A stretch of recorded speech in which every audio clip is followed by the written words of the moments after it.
మన ఇందిరమ్మ నడిచింది మన కాంగ్రెస్ రాజీ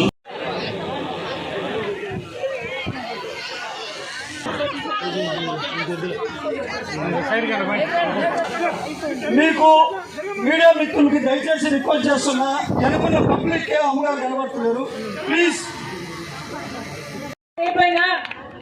ఇంతసేపు అయినా మా కోసం వేచి ఉన్నారు. మీ పనులు మానుకొని మా కోసం సమయం చేసుకొని ఇంత దూరం వచ్చారు. మరొకసారి ప్రతి ఒక్కరికి నమస్కరించుకుంటున్నాం. రాజశేఖర రెడ్డి గారి గురించి మేము కొత్తగా మీకు చెప్పాల్సింది లేదు. రాజశేఖర రెడ్డి గారు 5 సంవత్సరాలు ముఖ్యమంత్రిగా ఉన్నా 5 సంవత్సరాలలో ఎన్నో పథకాలు అద్భుతంగా అమలు చేసి చూపాడు రాజశేఖర రెడ్డి గారు. రైతులైతే గుండెలో పెట్టుకున్నాడు రాజశేఖర రెడ్డి గారు. రాజశేఖర రెడ్డి గారు ఉన్నంత కాలం రైతులకు ఏ లోటు రాలేదు. ఒక మద్దతు ధర అయితేనేమి, గిట్టుబాటు ధర అయితేనేమి, ఎరువులు గాని విత్తనాలు గాని ఏ కొరత లేకుండా, అసలు సబ్సిడీ అయితే ఏమి, లేకపోతే బీమా ఇస్తే ఏమి, ఇలా ఏ సమస్య రాకుండా చూసుకున్నాడు రైతుల్ని. రైతులకి ఉచిత విద్యుత్ ఇచ్చింది కూడా రాజశేఖర రెడ్డి గారు. అలాగే ఫీజు రీయింబర్స్మెంట్ అయితే, ఆరోగ్యశ్రీ అయితే, 108 అయితేనేమి, పావలా వడ్డీకే రుణాలు అయితేనేమి, లక్షల మంది పేదవాళ్ళకి ఇందిరమ్మ ఇల్లు అయితేనేమి, ఇలా 1 కాదు 2 కాదు ఎన్నో అద్భుతమైన పథకాలను అద్భుతంగా అమలు చేసి చూపాడు రాజశేఖర రెడ్డి గారు. అప్పుడు రాజశేఖర రెడ్డి గారు ముఖ్యమంత్రిగా ఉండగానే కేంద్రంలో మన్మోహన్ సింగ్ గారు కాంగ్రెస్ పార్టీ అధికారంలో ఉండగా ఈ ఉపాధి హామీ చట్టము అమల్లోకి వచ్చింది. రాయలసీమలో బండ్లపల్లిలో రాజశేఖర రెడ్డి గారు ఆ రోజు ప్రధానమంత్రి గారితో, సోనియా గాంధీ గారితో ఈ పథకానికి నాంది పలికారు. ఆ రోజు నుంచి మొదలైంది. అంటే 20 సంవత్సరాలుగా ఉపాధి హామీ పని మన దేశంలో అమలవుతుంది.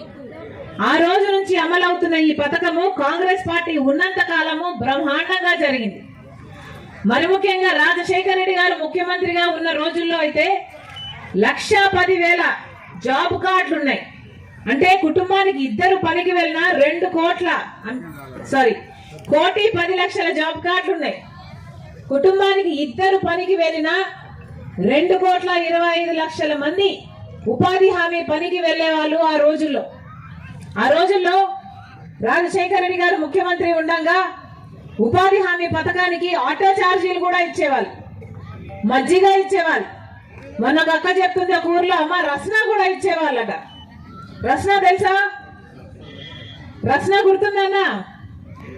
మంచినీళ్ళు అయితేనేవి, గర్భిణీ స్త్రీలకు ఏదైనా సౌకర్యాలు అయితేనేవి, పేదవాళ్ళకైతేనేవి, ఇలా ఎక్కడ ఏ అవసరం ఉన్నా రాజశేఖర రెడ్డి గారు అక్కడ వాళ్ళకి ఆ లోటు లేకుండా ఉపాధి హామీ పనిని జరిపించారు.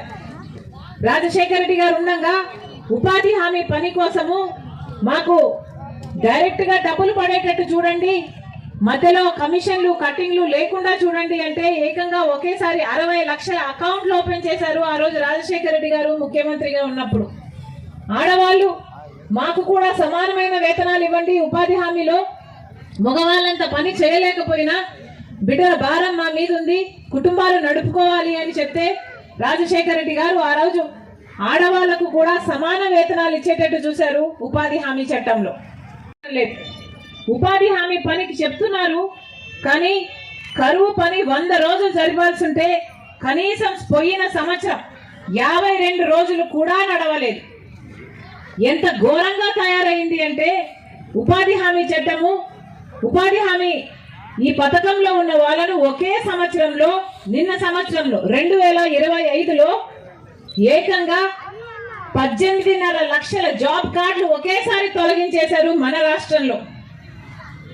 అంటే ఇక ఉపాధి హామీ పని ఉండటానికి వీల్లేదు, అవసరం లేదు, ఉపాధి హామీ అవసరమే లేదు మన ప్రజలకు అన్న రీతిలో పాలకులు వ్యవహరిస్తున్నారు.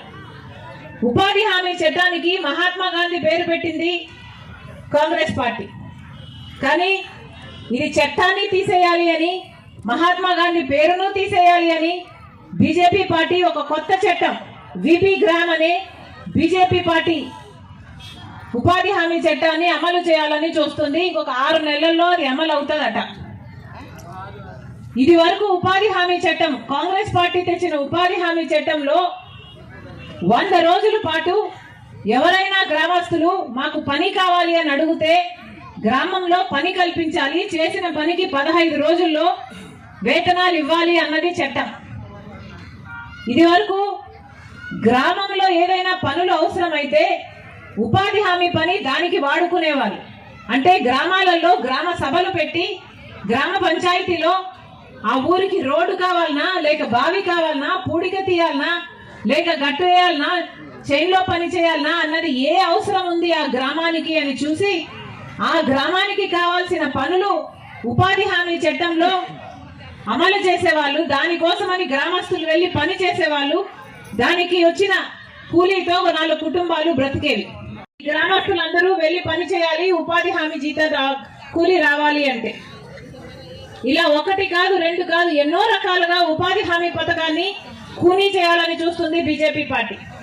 పైగా వాళ్ళు చెప్తున్న మాట, కాంగ్రెస్ పార్టీ 100 రోజులే ఇచ్చింది, మేము 125 రోజులు ఇస్తాము అని చెప్తున్నారు. ఇది పచ్చి అబద్ధం. 100 రోజులని చెప్తున్నా కూడా ఎక్కడే గాని 100 రోజులు పని ఇచ్చిన పాపాన పోలేదు. పోయిన సంవత్సరం చూసుకున్నా కేవలం 52 రోజులు మాత్రమే పని ఇచ్చారు. కేవలం 52 రోజులు ఉపాధి హామీ పని ఇచ్చిన వాళ్ళు మేము 125 రోజులు పని ఇస్తాము అంటే నమ్మడానికి మీరు గొర్రెలా, పిచ్చివాళ్ళ? ఆలోచన చేసుకోవాలి. మన రాష్ట్రంలో ఎన్నో సమస్యలు ఉన్నాయి. ఒక ఉపాధి హామీ పనే కాదు, రైతులకు ఏ మాత్రం ఆసరా లేకుండా పోయింది. పండించిన పంటకు గిట్టుబాటు ధర లేదు, మద్దతు ధర లేదు. ఎన్నో చోట్ల రైతులైతే రోడ్ల మీద వాళ్ళ పంటను పోసుకొని వేస్ట్ అయిపోయింది అని ఏడుస్తున్న రోజులున్నాయి. ప్రతి రైతుకి సగటున 2.5 లక్షల అప్పు ఉంది మన రాష్ట్రంలో. విద్యార్థులకైతే చదువుకుంటున్నారు, ఉద్యోగాలు రావటం లేదు.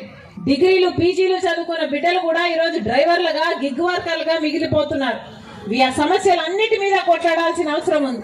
కాంగ్రెస్ పార్టీ వీటన్నిటి మీద కొట్లాడుతుంది. కానీ మీరు కూడా కాంగ్రెస్ పార్టీ వైపు చూడాలి. కాంగ్రెస్ పార్టీని బలపరిచారు చేస్తున్న పార్లమెంటులో ఒక్క ఎంపీ కూడా నోరెత్తలేదు. టీడీపీ అయినా సరే, జనసేన అయినా సరే, వైసీపీ ఎంపీ అయినా సరే, ఇంతమంది ఎంపీలను గెలిపించుకుంటే ఒక్కడంటే ఒక్కడికి కూడా బీజేపీకి వ్యతిరేకంగా మాట్లాడే ధైర్యం లేకపోయింది. ఇక మన రాష్ట్ర ప్రయోజనాలను ఎవరు కాపాడాలి? అందుకే ఈరోజు కాంగ్రెస్ పార్టీ ఇంత గట్టిగా నిలబడి మీ ముందు మీ సహాయం కోసం అర్థిస్తున్నాం. మళ్ళీ చెప్తున్నామమ్మా, కాంగ్రెస్ పార్టీ రాజశేఖర్ రెడ్డి గారి పార్టీ. రాజశేఖర్ రెడ్డి గారు కాంగ్రెస్ పార్టీ నాయకుడు. అందుకే రాజశేఖర్ రెడ్డి బిడ్డ ఈరోజు మళ్ళీ కాంగ్రెస్ పార్టీని బలపరచాలని, కాంగ్రెస్ పార్టీ అయితేనే మన రాష్ట్రానికి మేలు జరుగుతుందని మీ దగ్గరికి వచ్చింది. మరొకసారి మీరందరూ కలిసి ఇంత సమయం చేసుకొని మమ్మల్ని ఇంతగా మీ ఆదరణ చూపినందుకు ప్రతి అక్కకు, ప్రతి చెల్లికి, ప్రతి అన్నకు, ప్రతి తమ్ముడికి మీ రాజశేఖర్ రెడ్డి బిడ్డ శిరస్సు వంచి చేతులు జోడించి మనస్ఫూర్తిగా కృతజ్ఞతలు చెప్పుకుంటుంది. జోహార్ వైఎస్ఆర్, జోహార్.